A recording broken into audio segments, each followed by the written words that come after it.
ये उस समय की बात है जब नारद मुनि एक आश्रम में बैठ के तपस्या कर रहे थे। देवराज इंद्र को जब ये बात पता चली तो उन्होंने कामदेव को बुलाया और कामदेव को कहा कि नारद मुनि अपनी ये तपस्या पूरी ना कर पाए। ये बात सुनकर कामदेव उस आश्रम में गए जहाँ नारद मुनि अपनी तपस्या कर रहे थे। कामदेव ने उनकी तपस्या भंग करने की बहुत कोशिश करी, बट वो कर नहीं पाए। ये बात उनको नहीं पता थी कि जिस आश्रम में नारद मुनि अपनी तपस्या कर रहे हैं, उसी आश्रम में एक समय की बात है जब शिवजी ने कामदेव को भस्म किया था। तो इस कारणवश कामदेव का जो भी षड्यंत्र था वो पूरा नहीं हो पाया। ये बात जब नारद मुनि को पता चली कि कामदेव की कोई भी षड्यंत्र उन पर काम नहीं कर पाया, तो ये बात सुनकर वे बड़े प्रसन्न हुए और उन्होंने शिवजी को ये बात बताई। उसके बाद ब्रह्मा को बताई। आखिर में उन्होंने श्री विष्णु के पास जाकर के ये कथा सुनाई और कहा कि मैं अब काम से ऊपर हो चुका हूँ। जब ये बात बताकर नारद मुनि श्री विष्णु को प्रणाम कर कर जब वापस जा रहे थे, तो श्री विष्णु ने अपनी माया से एक महल की रचना करी। उस महल में एक राजा, उनकी पुत्री और बाकी लोग थे। वहां पर उस दिन स्वयंवर रचा जा रहा था। तो ये देखकर नारद मुनि उस महल में गए। उन्होंने पूछा कि ये क्या चल रहा है।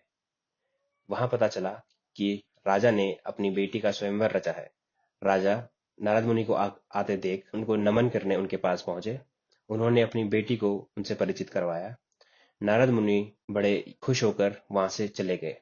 बट जाते जाते उन्होंने देखा कि राजा की पुत्री कितनी सुंदर है। अगर वो उनसे शादी कर ले तो कितना अच्छा हो जाएगा।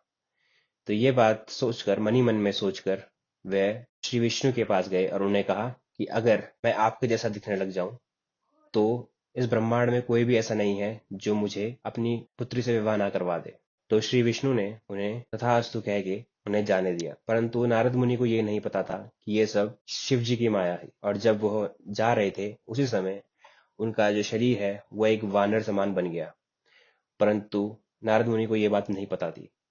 वो गए और सीधा जाकर के उस महल में जाकर के बाकी वरों के बीच में बैठ गए जो स्वयंवर में आए थे।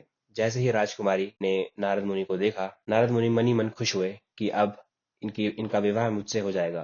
परंतु उसका उल्टा हुआ। जैसे ही वह उनके पास आई, उन्होंने अपना मुख मोड़ लिया और वो वहां से चली गई। ये बात देखकर वह बड़े चिंतित हुए और जब उन्हें पता चला कि उनका शरीर एक वानर समान बन चुका था, तो वे उन्हें बड़ा क्रोध आया। तो वह श्री विष्णु के पास गए और उन्हें जाकर श्राप दे दिया कि जिस प्रकार मेरा विवाह नहीं हो पाया, आपका विवाह होकर भी आपकी पत्नी को कोई ले जाएगा और आप अकेले रह जाओगे।